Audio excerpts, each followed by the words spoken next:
welcome to No Paperwork Podcast. It's your boy N-Sane, and also we got our guest host. Ayme. Hell yeah, she's in the building. And today, man, introduce who we have. We got Truly Goonie. What's happening? In the flesh. One of the hottest up-and-coming Sacramento artists. Thank you, bro. Man, dope lyricist.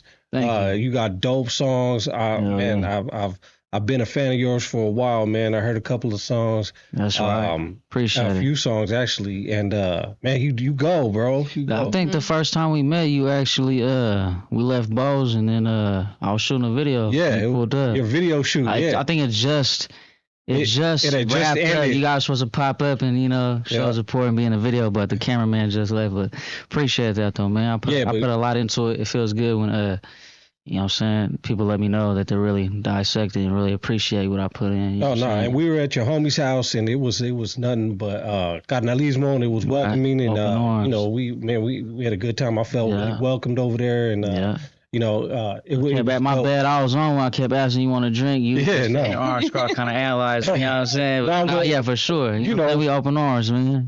We coming from where we come from, you go to strange places. You gotta kind of we wasn't in nowhere nice neither. We was right there at the turf. Oh yeah, we was definitely in the hood, but nah, everything was cool. All the homies were welcoming and shit, and it was like after a while, we got to loosen up and shit, and I started chopping it up with a couple of your homies and stuff. And so one thing I noticed that your homies had a lot of respect for you also, you know what I mean? Yeah.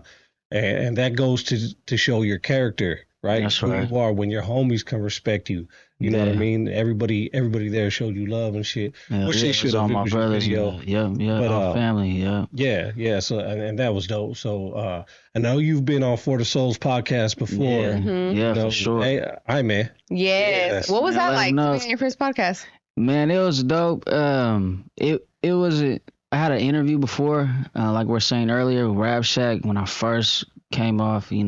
Started rapping like 2018, but it was like a 15-minute, 20-minute thing. It wasn't like me individually. It was me and another artist. So that was like the first time I really sat down. It was dope, man. I liked it. A little nervous, you know what I'm saying? Not used to having my face out there, trying to get used to it and put it out there more. It was tight though, man. I'm glad I did it. I'm really glad I did it, you know what I'm saying? And you gotta let them know I was the first rapper on the For the Soul podcast. After that, you took off. You went rolling. A lot of people. Big props to you because after having you on, I think everybody was like, "Wait, who's this? Who's this For the Souls?" Like you kind of the debut kind of opened the door. So thank you so much for that too. Just so you know, like I went out my way for that because I knew that I was the first person you were interviewing, and prior to that, you genuinely supporting, not just on, you know what I'm saying? Like, you really fuck with my music. Yeah. You and your husband, you know what I'm saying? So I was like, when you asked me, fast asked, you know what I'm saying? If I want to do no paperwork a couple months ago, I'm like, man, I don't really do the interviews. I'm cool. Let's say that I got a project or something. But I seen that you genuinely supported and, like, you didn't have nothing like established. I'm like, man, let me try to help and try to, you know what I'm saying? So I'm glad that worked out. Yeah, it did. And it was such a good interview too. Yeah. It was such a good interview. You didn't seem nervous. Yeah, once you've had a little something in my cup and that kicked in, I was straight. You know what I'm saying? And the first man, was she root for you? Yeah, first fight, nah. Oh man, little yagging, I don't hurt nobody. Did you? Yeah, so it was cool, man. Yeah. No, that's dope. And so you don't do a lot of interviews and stuff, but thank you for coming on. And blessing us with your presence, man. Yeah, for sure. So let's start a little bit from the beginning, man. How was it growing up in Sacramento? Well, I don't really got much to compare it to. That's just, it was cool and it wasn't. And you don't really, kind of like anybody, you don't realize how kind of bad you had it till you get older. Seeing a little, you know what I'm saying? Was exposed to a whole lot. Parents split. Those were my first memories of courthouses and my arguing and parents split. Like my first memories. How old were you? 4, maybe 5. Yeah, that's when my parents split. That's the first thing I remember. But as a kid, you remember what has your heart beating, whether it be a birthday or something. That just so happened to be my first memories. And so parents split. Mom's single mother, 3 kids. I'm a middle child. On my dad's side, he got like 7 kids and was out doing what he's known to be doing and getting his money. And even though it might sound safer. I still seen a lot on my mom's side too. My mom was from Valley High. My pop's from Del Paso Heights. People don't know that's neighborhoods, big neighborhoods within the city. So I had seen a lot on both sides. You know what I'm saying? Through my mom, it'd be a 3-year-old's birthday party and somewhere in Oak Park, and it just turned into, all the cousins drinking and then shit going off, and I seen standoffs and police coming, and it's somebody's fucking birthday, like a kid. Yeah. So whether either side I was at, I seen a whole lot. But I wouldn't want to know other way. You know what I'm saying? Because I got a kid now, and trying to make sure I'm everything but that, and it's showing me what I don't want around my child. You know what I'm saying? How old your kid? 6. Just graduated kindergarten. Oh, congratulations to her. Yeah. Oh, you have a daughter? Yeah. Oh, yeah. Daughter. That's something special right there. Yeah. You know what I mean? Your first kid, daughter. Yeah. And you have a big family, right? As far as like, I got one kid, but as far as like brothers and sisters, like a lot, man. I think we talked about it, like I have to count every time. Yes. I know my dad got 7, and then my mom got 6, and then on my mom's side it's like 3 step siblings, and on my dad's side there's like 1. So like, do you want it's a big lot. Family? Hell nah. Because growing up middle child and so many siblings, I seen the attention I didn't have. Yeah. And I know how much one child attention a child needs. So I just don't want to feel like we're not doing this for you. So because man, I remember not having a birthday till months after my birthday. You know what I'm saying? Just mine was July. The sisters was in June. Mom didn't have no money. It celebrated in October, September, or something like. So like, I want to make sure that child has all the attention that he or she needs. Eventually, everybody's gonna shoot for a boy. Every man. Yeah. You know what I'm saying? So, but I'm gonna wait till, you know what I'm saying? Probably when daughter gets a little older. Hopefully we get a little. How old are you?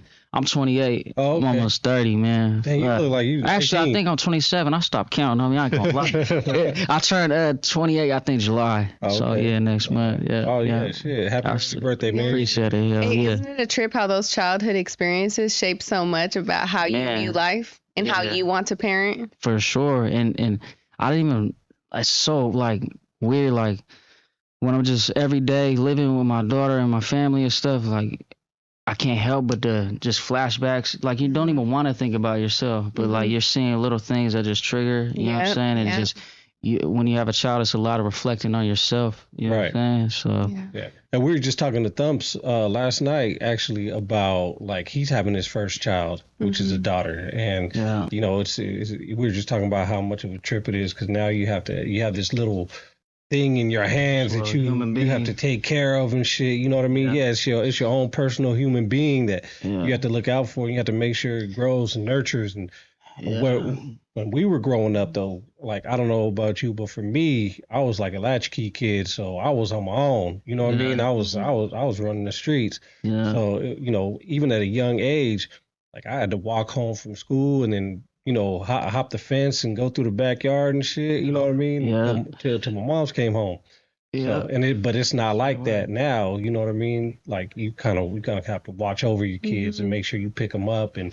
Yeah, it's crazy. It's like you think about, like, damn, when I was your age, I was walking all through this motherfucker. You know what I'm saying? Hoping in the heights. Fucking ain't no loose dogs. They all fucking come in packs like they're homeboys and shit, just walking around loose. God damn, man. So it's crazy. I can't imagine like my daughter walking on just like what the fuck. Right, like at random, like I remember getting chased by dogs, and I was like in first grade, bro. Like, and she's about to be in first grade. I can't even picture her walking down the street. I could not, bro. Right, it built character though. That's crazy. And it's crazy how the things that we did as kids growing up. We wouldn't allow our kids to do because this is like a whole different world. We know what we did. We know the shit we went through. Yeah. We know what we were capable of, and we know the trials and tribulations. And we're like, damn, I ain't trying to show my kid that. Yeah, you know what I mean? Because when you really from somewhere, when you really living in a hood, like there's good and bad, but more bad that you see that you're witness to, and it makes you grow up a little bit harder, a little bit tougher. You know what I mean? And it's like. Damn, you don't want your daughter to see that. Yeah, hell no. You went through some shit. You know what I mean?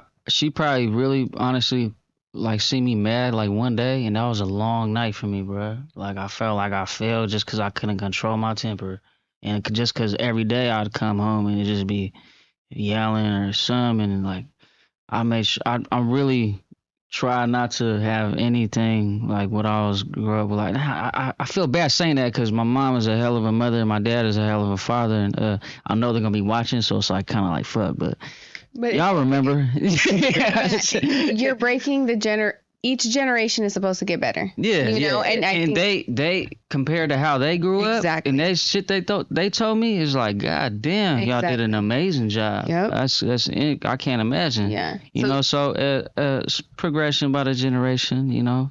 100%. She's gonna do better. You know what I'm saying? Hell yeah, and that's what we want for our kids. That's all we can ask for is that our kids do better than we do. Yeah, you know what I mean, which is. I mean, it's dope. And you coming from a huge family, like well-known family here in Sacramento, like you have a support system, right? Yeah. So you got, like, it's not like she's just going to school by herself. Like she got cousins and other family members is like, okay, well, if you see my cousin around, man, you know, you give my little cousin a problem. Yeah, she just went through a list. I remember riding around. She was like, man, I got a lot of aunties and so many cousins and start naming people, and I was like, yeah. And to be totally transparent, I met my daughter when she was 9 months. You know what I'm saying? So it's a little different when she's first walking and like walking out the room when I went to go get some of the drinks. Like, where's my dad at? And then I was like, damn, it's real. Right. And so it's all extended family that she's meeting, but it's no different though. Right. You know what I'm saying? Right. Not at all. But but she got a lot of protectors and people watching out with you. Yeah, big family. Yeah. And hats off to you because you stepped up and took on a role. Yeah. You know what I mean? That is so vital. I mean, you know my story. Yeah. You know, we talked about it on my podcast and how, you know, stepfathers and stepmothers play such a vital role in a child's life. Oh, yeah. And just even how highly you speak of her and just, you said my daughter. Not my stepdaughter, nothing like that. You came in here and said my daughter, you know, and you just speak of her so highly, and that's wonderful to see. I never told her to call me dad. I never, and stepdad was never even a question. Yeah. She never thought to call me, you know, so that's my baby right there. And it's crazy because you kind of look like me. It's fucking weird. I can see. That's crazy. That's part of being a real motherfucker, though. Yeah. Right? Like, to be able to not treat a kid differently, right? It don't matter whose kid it is, right? Protect the kids at all costs, right? 100%. It don't matter because I don't know your kid from Adam, but I'll protect your kid just like it was my own, yours too. You know what I mean? Like I think that's just the basics of being a human being, right? Yeah. Like if you got any type of fucking heart, you know what I mean? I don't care how much of a fucking G you are, how many bodies you got, you know what I mean? How many ops you don't smoke, like. Bro, protect the kids at all costs. And if that doesn't trigger in your head, then you're just a piece of shit. Yeah, that should be a natural reflex, bro. Like you shouldn't be thinking of that. It's the second nature. You know what I'm saying? Does she understand that you're a rapper? Oh, it's starting to hit when we're out and people asking for pictures. Yeah. And I do a lot of my own editing and like album covers and banners for Instagram. I'll do a whole day's of work and then I'm up 2:00 just fucking with it. She might roll up out of bed like and just sees me watching myself on the computer, but I'm like editing and she's like, why you always like do that? Like I'm like, but it's starting to process. I don't think she realizes it yet. Yeah. You know what I'm saying? She haven't yet to see me perform. I don't think, or nothing like that. But she definitely knows I do something. You know what I'm saying? But I don't think it clicked yet. She definitely is like, why is people want to take picture with you all the time? And I'm like, you know. Yeah, it's hard to explain to the kids. Yeah, she's only 6, so she's really young. But speaking of that, so how did you get started in the music? Oh man. Just being a fan of it, like I wasn't never big on no sports or like nothing like that. So when I listen to a song, I like dissect the fuck out of like the beat as a kid. Right. And that's, I want to say like middle school. I don't know what the hell made me want to write. Just got a notepad, start writing, and I knew when the Jacker says a line, I say a line, and when he pauses, I start over. And then just so happened I got 16 lines. That's a verse. Oh, I guess that's a verse. And that's how I taught myself how to count bars as a child. Just so I would tune out. Then. I didn't know what an instrumental was. I would tune out their voice and I would write to the beat. But I could tune back in. And when they're rapping, I knew when to pause and when to start. And then you just see on your paper, it's organized. Yeah. You know what I'm saying? So I knew there was a structure behind it. And then, it's been since a kid, bro, since like middle school, I think like 8th grade. And I didn't actually put none out until, man, I was like early 20s. It was never like my goal to like be a rapper, just something I did. Right. And then I think one night just drinking, just start rapping, and then there was like a challenge on IG, I think it was. I put it out just because I already had so much shit written, and I really liked the song, and then he did a challenge. I was like, I'll try. I didn't think none of it, and then kind of blew up. My cousins peer pressuring me, like, I'm buying your studio time, we're going, and then it turned into peer pressure. I don't even know how I ended up here, and now I'm fucking making music, and it's been a hell of a journey in these past couple months.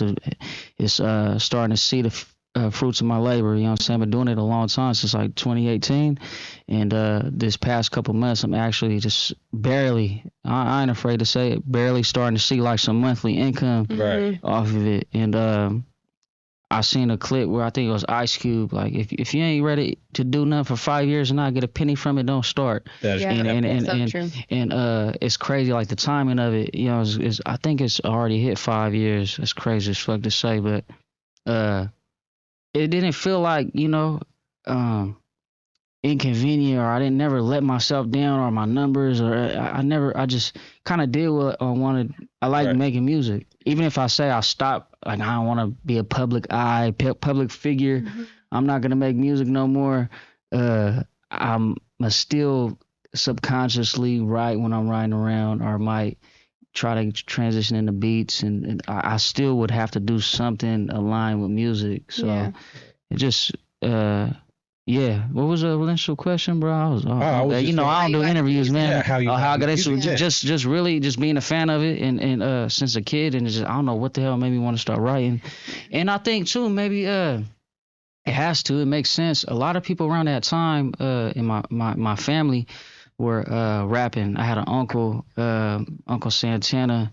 He had a group from the heights in the neighborhood called New Era, and they were doing shows at like the Silk Bar when I'm like 12, 13, and Moreno Jam Records. I remember getting caught smoking. My dad slapping the shit out of me. Like, I'm 12 in the studio smoking with them while they're writing, recording and shit. And like, I've always kind of been around it, you know what I'm saying? So maybe that kicked it off. I don't know. I never really dug and like thought why I got into it, but that's how, though. I think just being a fan of music. And you just dropped an album with NOR, right? Yes. How did that come about? I was at BJ's and got eating chicken wings and my girl. I remember it vividly. And then the homies DM me from the NOR page. Hey, we should do an album. And I was like, damn, that's a crazy ass thing to say. And I thought they meant like, let's just link up and let's just do an album together. Like, you know, and I'm like, man, our album is kind of expensive, homie. You know what I'm saying? Like what are you guys talking about? Like, we can maybe do something. He's like, no, like, we could do this and this. Start talking numbers. And then I was really like hesitant on it because I had my own label idea that I want to push, and which I announced earlier this year. GSR Ghetto Star Records is what I'm pushing, and what you know what I'm saying, I got behind me is just my own shit. Right. But so I was a little hesitant on that because I knew I wanted to do my own thing. But I was like, man, just a little album deal, we could do that. And they provided everything, man. They got the videos done. They 14 songs. I recorded the first 7 in like the first day. It's been done since like, I try to have it released like Black Friday, but it's just waiting for features and final mixes and other things behind doors that I was trying to get lined up, you know, that we're dealing with.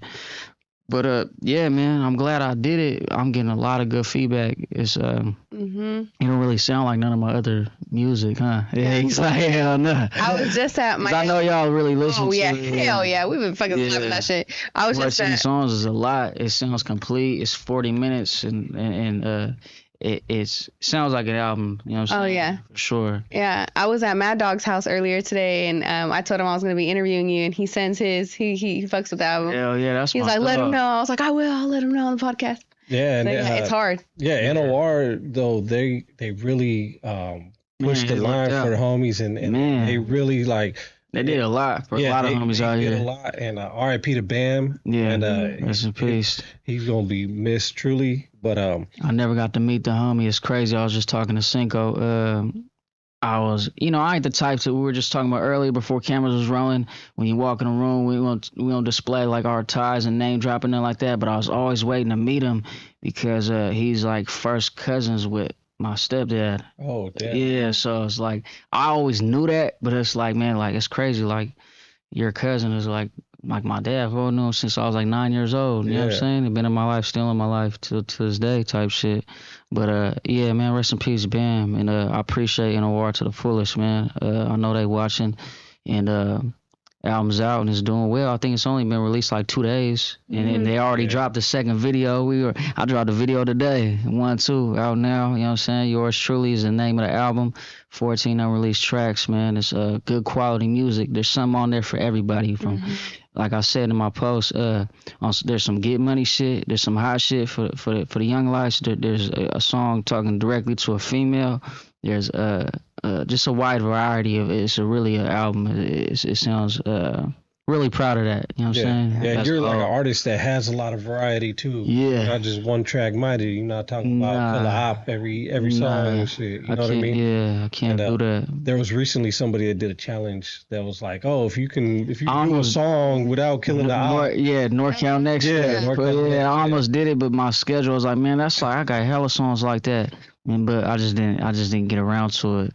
I don't know if I haven't seen him post anybody. Maybe he's still up for grabs. I might still post him. But that's the thing though, right? A lot of people have songs like that, right? Yeah. And if you look in the comments, there's a lot of people that said like, I've been on that hype. But the thing is that social media doesn't display that, right? Like they like the funk, they like the problems, they like the crash outs. So the songs that are actually good, that actually talk about shit, that actually have meaning behind them. Yeah, it's not promoting. Yeah. Nothing positive ever does on social media like that unless you're like beating the algorithm. Right, but if you kill 100 ops in your song, bro. Yeah, you trending. Let you go argue with somebody on live, man, and your shit's gonna go viral. You know what I mean? But that's the shit they want to see. I've told you this before, and so has my husband. I feel like you deserve so much more recognition because I really feel like you put on for Sacramento. Like your whole flow, your style, the way you carry yourself, your versatility. I think that's the word. Yeah. Man. Yeah. Thank you. You know, really, and even just the fact that you're able to like be in such your own lane and do your own thing, like it's really respectable. You know what I mean? When you approach it genuinely and authentically, it's not really hard. So it's like that's where you could kind of tell that what's left and what's right. Is like if somebody comes out and they sound like everybody, that should tell you everything. Yeah, you know what I'm saying. So it's not really difficult at all. I just do what I like, and I knew when I came out and I started rapping that it's gonna be 10 times harder than me because. 10 times harder for me because I'm not making what's trending and I'm not going to, and I got all that odds against me because it sounds like nothing. You know what I'm saying? It's so easy to drop a diss and tag niggas and do all this shit, and we know a lot. We done so much, so we can. You know what I'm saying? Like, but. That ain't what we on. Like, I genuinely love music, so it just so happen to be what I do. But, like, So how many projects do you have out? Oh, man. Road Running, Young OG. My debut was Young OG, but I did a double album. It was a pre-album EP. I was like 7, and then the album was 10. I got Road Running, Yours Truly, Generations of Game. I got a lot. I think 5. Okay. But I got like 5 that been sitting for like 3 years too. You know what I'm saying? So I got a lot and a lot to come. I'm aiming for at least 3 projects a year starting this year. Oh yeah. And it's June, and I'm already my second solo project. I dropped G a couple months ago, 7 tracks for the 7th letter for my last name. And yeah, I'm on good track. You know what I'm saying? It's only half the year done. I'm already more than halfway done with that goal of mine. You know what I'm saying?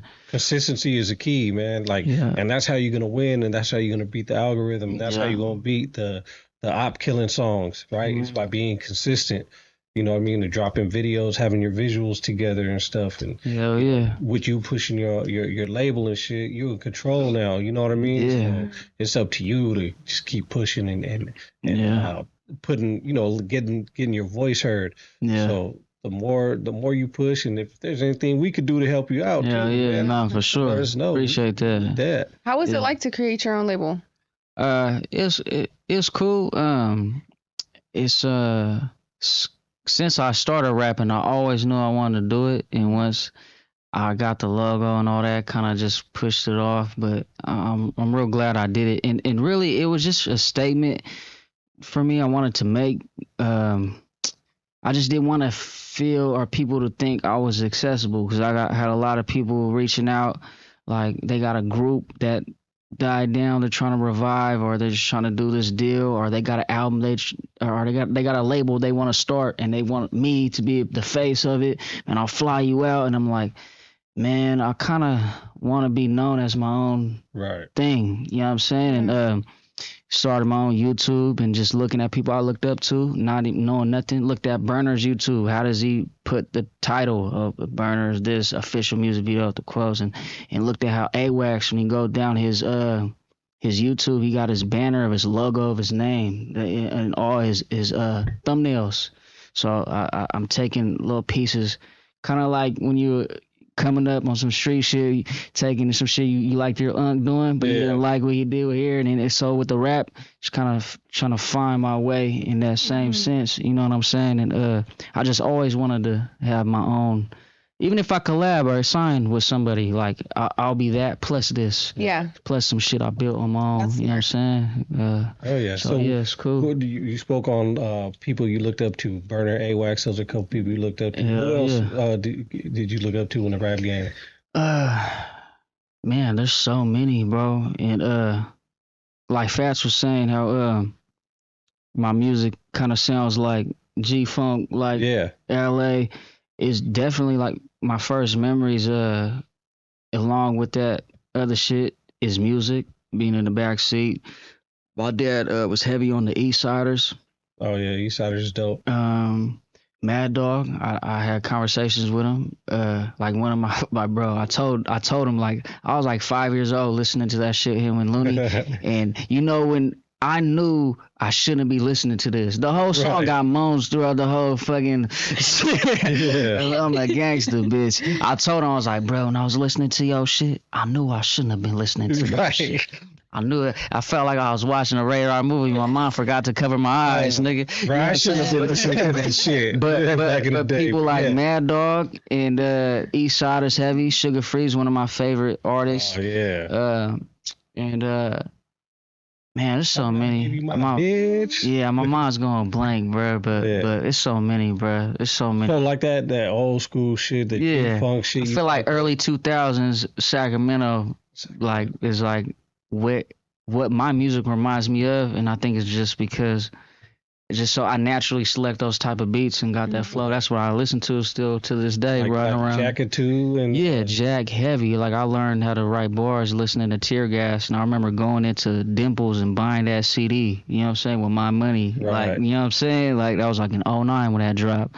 So like, yeah, a lot of artists. I like Be Legit a whole lot. I feel like my flow reminds. I can't listen to Be Legit without subconsciously writing in my head. It's like, fuck. Right, Be Legit just got one of them. I can't fucking even listen to him without just like. We had his bounce that he got sounds like, man, I just start rap. I can't even fucking listen to it. I start rapping and shit in my head. Like, we had a conversation about like who's tighter, E40 or Be Legit. Hey. Now E40 is lyrically tighter, but I'd rather listen to Be Legit all day. I always said that. I always tripped on, like, man, it's just, I feel like I don't understand. He came from the same group and 40 so big, but I don't know what they had going on. But 40 is versatile. He's dope.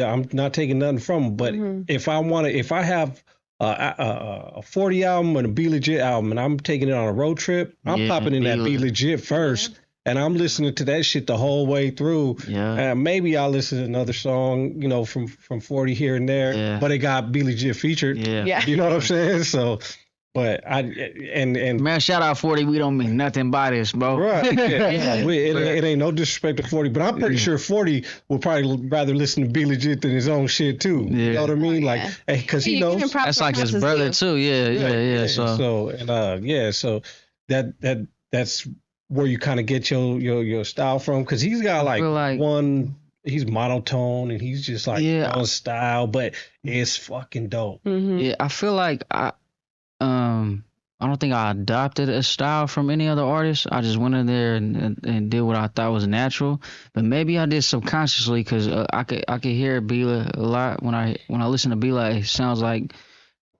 like a beat I would pick, and it kind of sounds like my flow. And I hear Jack. Kind of, I could hear that, like you said with Rada and me and shit. Like I could hear it, but maybe it's just because it was all I listened to, and I don't listen to a lot of new music. I listen to the old shit over and over. So you figure someone who listens to the same ass music, going to record, what are you gonna kind of sound like even you not trying? It's that little pocket of music that you're always religiously playing. You know what I'm saying? So I think that's what it is.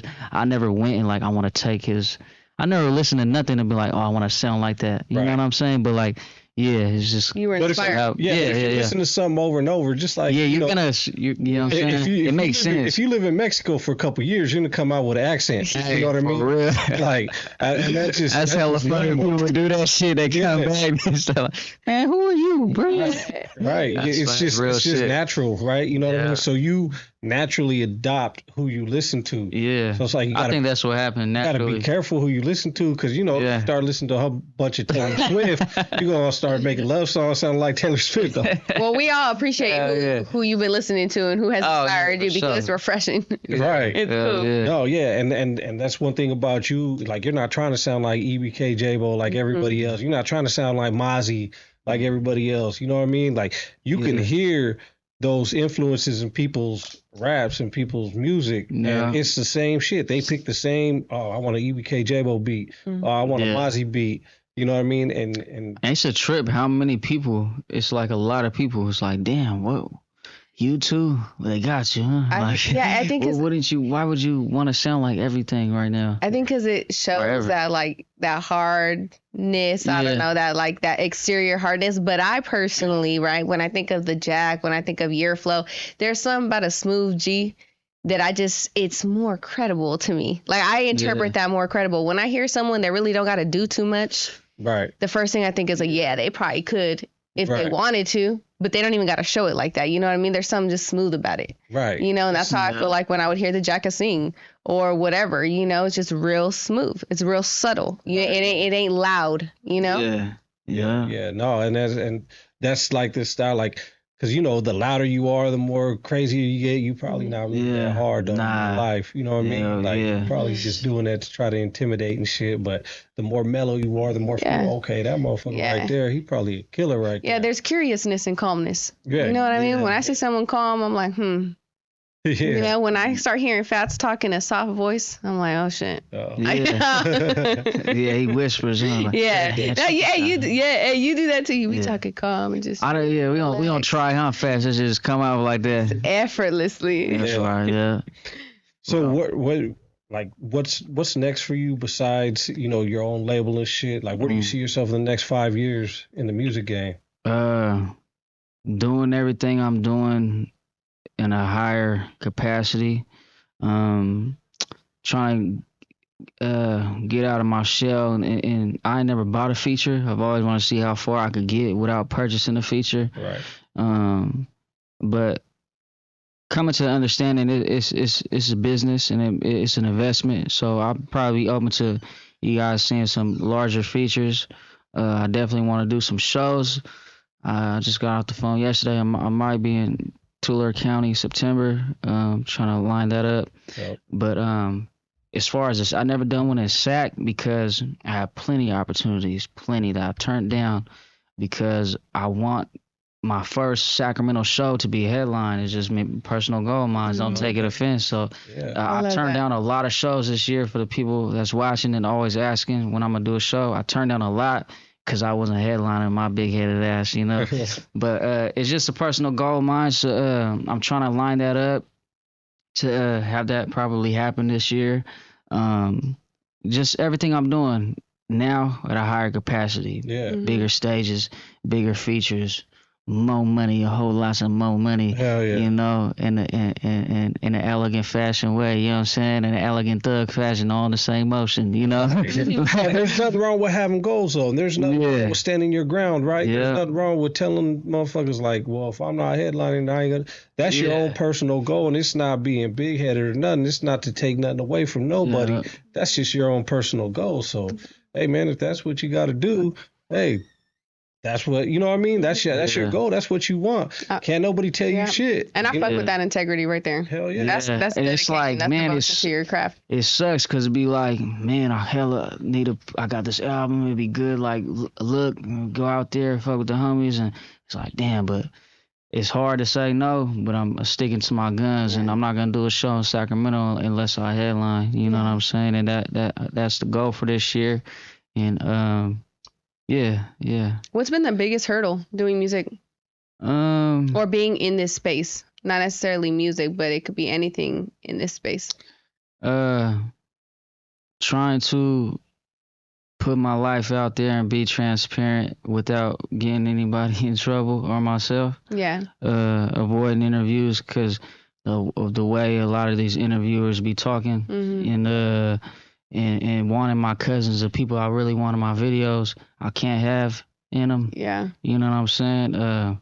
Get my car, cuz, like, I won't do that to you. You know what I'm saying? Like, so that's been my hardest hurdle, and I'm still trying to figure out I don't got it on lock yet.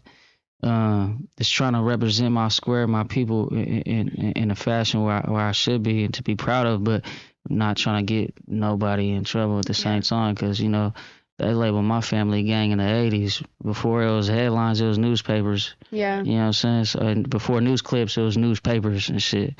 So I feel like that, like trying to represent my people, but like not trying to get nobody in trouble or myself. That's been like the curveball that I always deal with. You know what I'm saying? And like this interview now, that's why I never do interviews. You know what I'm saying? That's probably why y'all started, because y'all motherfuckers be on that police ass shit. You know what I'm saying? And that's why we call it no paperwork, man, because we're not trying to get nobody in trouble. We're not trying to, like we pre-recording this. So if there's anything that we say that we slip up and you might be like, hey, man, you know, I don't want to put that in there. Cool. Yeah. We ain't doing that. Yeah. Other motherfuckers will be like, oh, no, we own it. You did it. That's putting it out, right? Yeah. So they hope for that. You know what I'm exactly. saying? So it's definitely a tight rope you got to watch, right? That's been one of my biggest problems when I first started rapping was, man, how you supposed to put yourself on Front Street when you're still doing dirt, right? You try not to get caught, and you around motherfuckers who's doing dirt.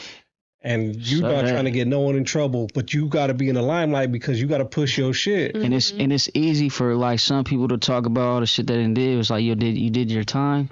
Right. You know what I'm saying? And there'll be some people that did some wild shit. You might see some hood vlogs talking about some shit, but I looked up those that did it and got away with it. My record is squeaky clean. You know what I'm saying? There's a reason why I drive 65 and I stay away from the diamond lane. I don't ride with more than 2 people. And if something's not right, tenses off. Niggas move like that since we was kids. You know what I'm saying? I move the same way. I ain't never been to the pen. So, you know what I mean? Likewise, you know what I mean? Like, there's a reason why, like, you don't see me fucking cutting through lanes and traffic and shit. You know what I mean? I'm doing the speed limit. We ain't 4 deep sharing a post, smoking and hot boxing this motherfucker. Hell no, we trying to get home. My daughter waiting for me, nigga.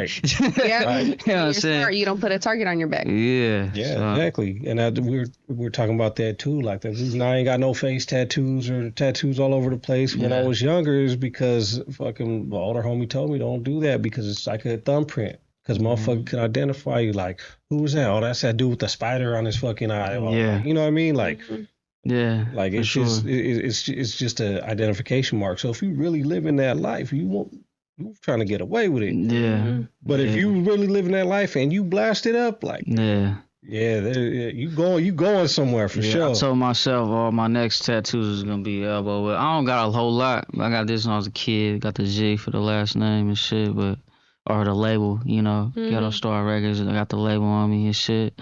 But I've always considered that. Every time I want this blast, fuck that. Hell nah. Hell nah. Man, I wanted some crazy tattoos when I was a kid, dude. I really did. But I wanted to get like XIV on my face, hella thin. Oh, that's You're lying. Yeah, I was gonna get. Swear. Yeah, I swear I was gonna get like hella thin Roman numerals X. Hey, just you saying that you wanted to get that is as crazy as getting it. So I'm looking at you the same way right now. No. Hey, so I swear my older homie though, the same one that told me about tattoos, he told me hell no, and he was the one that looked up to me, and he was the homie in the hood, man. Shout out to Nate Gonzalez, man. That was my OG. He told me like, man, you get that fool, I'm gonna whoop your ass. And I was a young kid, and I was really planning on doing that shit, but thank God I didn't. Yeah, he did you a solid with that solid advice because man, and that's wild right there. I can't even imagine it. I'm looking at you trying to imagine it in your face. But it would have been so dope though. I kind of, you know what I mean? Shit, I might go out and get that shit. You still might go get it, huh? When you're young and you living the life though, that's all you think about, right? Yeah. Like that's all you focus on is, your neighborhood, your homies, you know what I mean? Like that's it. All right. So yeah, you ever had any thoughts of doing some crazy tattoos like that? No, sir. And we back. We had a little battery fail, but we back. You know what I'm saying? Yeah. But nah. Yeah, I forgot to plug in the laptop and shit. The battery went dead. We charged up, man. We back. But nah, no crazy tattoo ideas. I mean, they're all gonna be underneath the shirt from now too. Smart. Yeah, no, that's dope. Yeah. You learn a lot when you're young, right? But from other people and shit. I think a lot of us, we learn from other people's mistakes, right? And that's the best way to learn. I learned from your mistakes. I learned from my own mistake. Nah. I got a little bit from everybody. Yeah. But I was a knucklehead. Yeah. But yeah, no crazy tattoos for me. I'm cool. No XIV on my face or nothing. Yeah. Okay. I think that would look dope, though. Hey, that shit would be dope. Yeah. With the slick back. No. Or on your eyeballs. Hell no. Hell no. The eyelids. The eyelids. 1-4 right there. Oh shit. Every time you close your technically, eyes. it's not visible unless you Unless sleep. you close your eyes. You sleep. That boy get the banging on him, Banging, blinking. you Just sleep. pull up on seconds, nigga. What's up, boy? Man, where you from, fool? Hey, that'd be dope though. I ain't gonna lie. I'm We that might be my trendsetters next around tattoo. here. We trendsetters. We know somebody that got a tattoo like that. Marco said he wants to do that shit. I said, what the hell are you gonna get in your eyelids? Get another set of eyes. Over. Get another set of eyes so niggas know you can't catch you slipping. You know what I'm saying?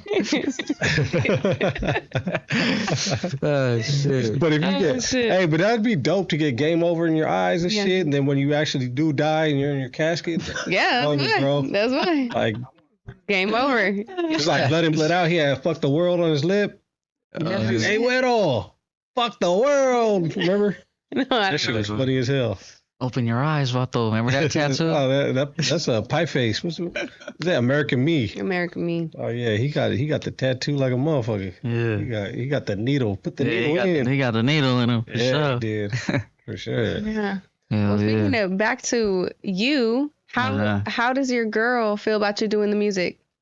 Support system for you? It's been a roller coaster ride, but we're better than ever right now. I've been with her going on like 5 years, and I think it's settled in that it clicked that these bitches got to like me for it to work, little mama. For it to work, they got to like me. You know what I'm saying? I'm not tripping, right? She got a tattoo on the back of her neck. Yeah. Right? She got the label tatted on her, the back of her neck. Got the label. They're locked in for sure. They locked in for sure. I gotta follow up. You know what I'm saying? Might be ring shopping. You never know. You know what I'm saying? Like, how am I supposed to top that? No, damn. For real. I ain't getting that turn on me. You might have to. You might have to pull a Blueface baby mama and get her face tattooed on the side of your cheek. Oh, that's wild. I don't know about that. Or on your chest next to the bed. That's wild, bro. That's crazy. I seen that. You see that? That shit is crazy. I know what you're talking about. The Gap. Sean? The Gap. Yeah, Christian. Yeah. I said the Gap. That's the wild one with the Gap. Yeah.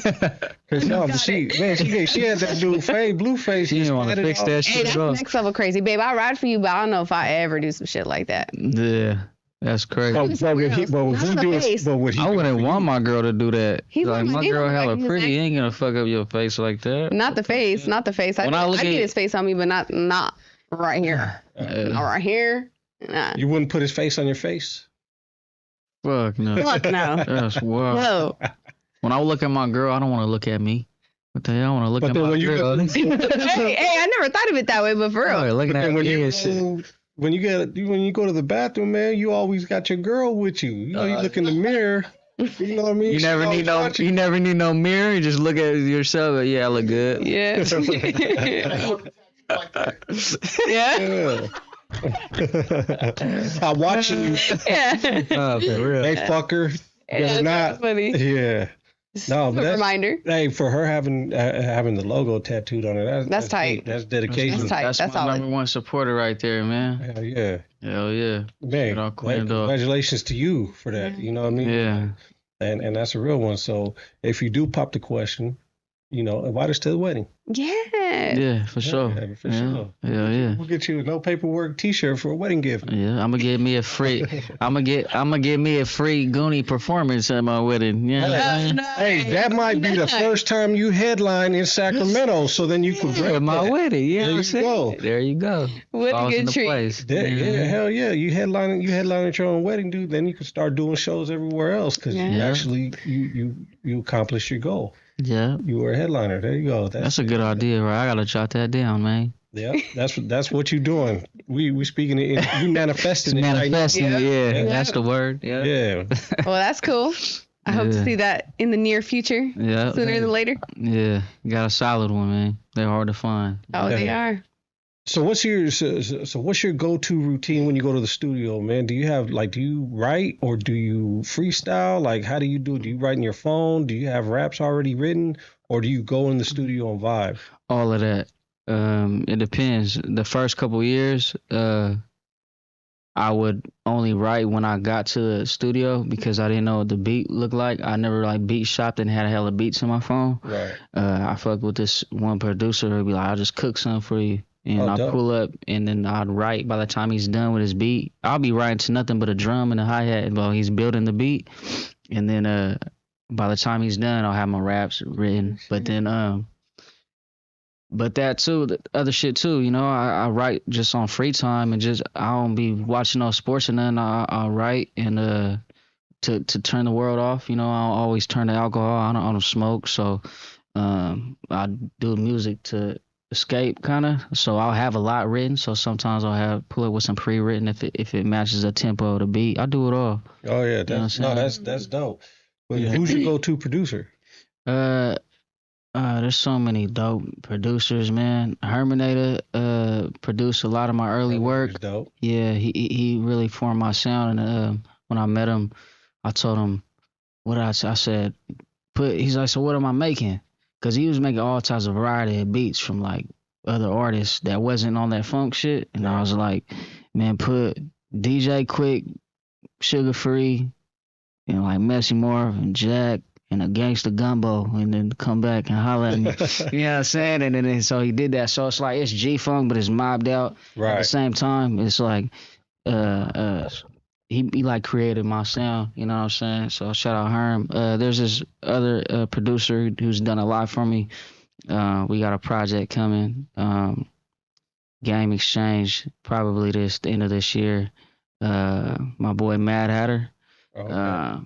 But yeah, as far as I say, probably them two, my top dogs right there, Mad Hatter and Herminator for sure. That's cool. And who's somebody you want to work with that you haven't yet? Sugar Free. Sugar Free. That'd be tight. Yeah. That'd be hella cool. Yeah.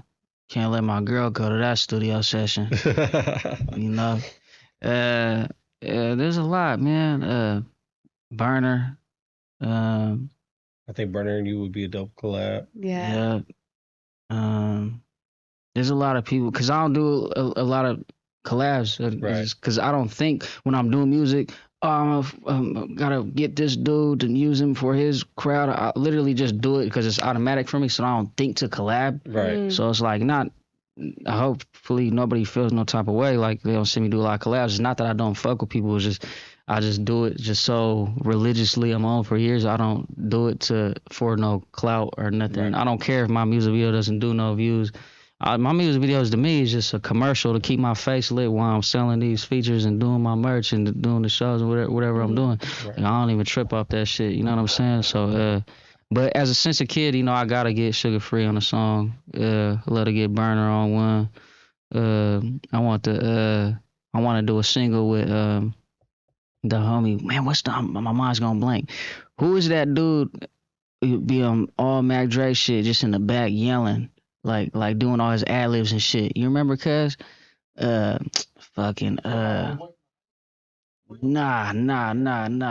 Hell nah. He's from the Crest. He's from where Mac Dre's from. Man, there's a whole bunch of people I can think of right now, but yeah, but he always does. Miami most. Oh, Miami. I want to do a single with Miami doing my ad libs like Dre, like his. You know what I'm saying? Do a dope one. That would be hard as fuck. Hell yeah, that would... You know, I'm naming all old ass rappers and shit, huh? But hey, that's who you want. Like, you know what I mean? That's who you want. That's your style, right? You study this shit to an art. Yeah, that would be cold. Like, and you being young. Hey, my nigga, shout out Hog Life Records. That's my cousin. My nigga got some unreleased shit to where that it will make sense if I got that. You know what I'm saying? I ain't gonna put his business out there. That's cuz, but you know what feature Hog Life got, right, cuz? Yeah, I think I know too. Yeah, I ain't gonna put that out there. That's for cuz done now, you know. But yeah, no, I'll just name hella older people. Yeah. But yeah, that's what comes to mind though. Yeah, but I mean, it fits your style though. Yeah, you know what I mean. So and that's. It's whoever you want to. It's your music, right? Music is subjective, right? It's your art. Like nobody could tell you what you should like. Oh man, you should get some new shit. You should get EBKs or something like. Nah, it's your art. It's your craft. You develop it. You know what I mean? So it should be what you like, what you want to do. Yeah. So what would you say is like you know if you could give any advice to motherfuckers coming up and shit, what would it be? Don't expect nothing from it as far as financially. If you're gonna really get into this, and don't expect to blow up right away. You're just gonna let yourself down. If this is what you love doing, do it. But don't expect the shit to be overnight, because it's a lot of shit does happen overnight. You know what I'm saying? Like my boy Acito has been a real been there. It's like my brother, bro. You know what I'm saying? Like it's my dog. But he was sending me unreleased songs before he started rapping. Oh shit. And like, hey, what do you think? You think this is cool? It's like, man, you got it, homie. If you giving him advice on how to drop. This motherfucker drop blew up and passed me. And right. Acito's Acito. And you know what I'm saying? So there is some times where you can go overnight with social media, and it's a real possibility with today's, you know, music and stuff, if you're on that type of time. But what I would tell somebody just getting started as advice, you know, don't get your hopes up too high, and just if it's what you love, the numbers shouldn't matter. Just keep doing what you're doing, and don't expect nobody to do nothing for you or to just roll out how you plan it to. Right. You know what I'm saying? Just do what you love. This is what you want to do, and I'd say that, because a lot of the times when I first came out, I'm like, would get really break myself down, like, what the fuck? I know I'm tight. How come I'm not blowing up? I'm like out rapping everybody. When I first came out, like, what the fuck? How come nobody support me? Like, it used to bug me and nobody repost my shit. I'm way past that. Like, I really don't give a fuck. You know what I'm saying? Like I said, my videos could do no numbers, and I don't care. I just like doing music. You know what I'm saying? I go ghetto gold in the hood every time. You know what I'm saying? I just hit 100K one of the videos like last week, and that's ghetto gold to me. That shit, you could have fooled me. I would have thought I got 1 million in the hood. Right. You know what I'm saying? But I'll say that. Don't, you know what I'm saying? Just do your thing, man. Do it because you love it. Don't do it to get famous or get money from it. But you definitely, you got numbers, right? Yeah. Like, even though you don't care about numbers, you say you don't care about numbers, you got the numbers, you got the style, you got the... You got to care to a certain, right. You know. You got a formula that's working for you, man. Yeah. Continue to do that. Yeah, for sure. Right on. I think you're going up. Thank you. From here on out. Hell Ain't no way. Yeah. Me and Marco talk about that all the time. Ain't no way you ain't gonna blow. Oh yeah, for sure, and especially that new NOR album, man. Slap. Yeah, that hard. motherfucking knock. If you guys didn't check that shit out, man, go get that. Yours truly. Purchase that motherfucker, man. Yeah, go to the iTunes store and click the $10.99 with your cheap ass. I know it's free. But if you want to support it, G, go purchase it. Put it on your playlist. Purchase that shit. All that shit, bro. Iron to it. You know what I'm saying? But if you listen to it, man, that shit in rotation. It's some real game game in there, man. Some real life quality album. It sounds like an album. You know what I'm saying? It's definitely, complete, dude. You know and I'm proud of that project. It's an NOR production too. Yeah. So, you know, like I said, R.I.P. Bam. Shout out Bam. Appreciate that. Yeah. You like that one with tracks, huh? We got to shoot. I got to shoot that one with the homie. Yeah. ASCMG's in there too. You know, I got tracks in there. Shout out I got a lot. Tracks, I got a lot of features on there. Gas Pipe when the zone's on there. I got Mondo from Burn One ENT. I got Fast Traffic out of Stockton. I got Doc 9, the homie from the Bay.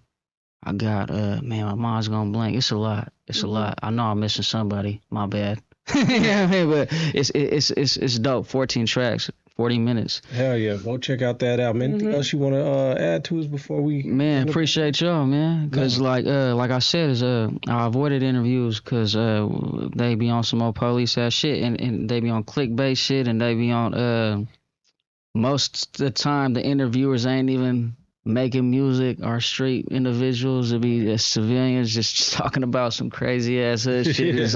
So you got locked up for this, right? And what happened? But... it's all organic here, you know what I'm saying? And I have no concerns when I got the invitation. And you know what I'm saying? We already got history, and I appreciate y'all. That's what I'm going to put out there, you know what I'm saying? I mean, yeah. We appreciate you. And how can people find you on social media, man? What's tell them your socials. Truly Goonie _ on Instagram. Truly Goonie on YouTube. Like 90% of my music is all on my own YouTube. I just dropped this album, Yours Truly, is gonna be, the music video is gonna be on Northern Organized Records YouTube channel. But yeah, I mean, that's really it. It ain't hard to find, you know what I'm saying? Truly Goonie on everything. I'll pop up, you know what I'm saying? Hell yeah, man. Google me. We'd love to have you back sometime. You know what I mean? Sure. Once you get, a year or two down the line, you have other projects, man. You need to promote whatever, man. We're here to support you, man. And appreciate that. Definitely, man. You one of the hottest up coming out of Sacramento now, man. Bro. Truly Goonie, man. A real one in the game, man. You can't even get no realer than that. Appreciate you, bro. Yeah, No Paperwork podcast, man. You know how we do it. And thanks for tuning in, Turf Journalists. Conversation without documentation, all that shit. Yeah, for sure. That shit. But No Paperwork podcast. No Paperwork, man. And we out of here, man. Peace. Bye.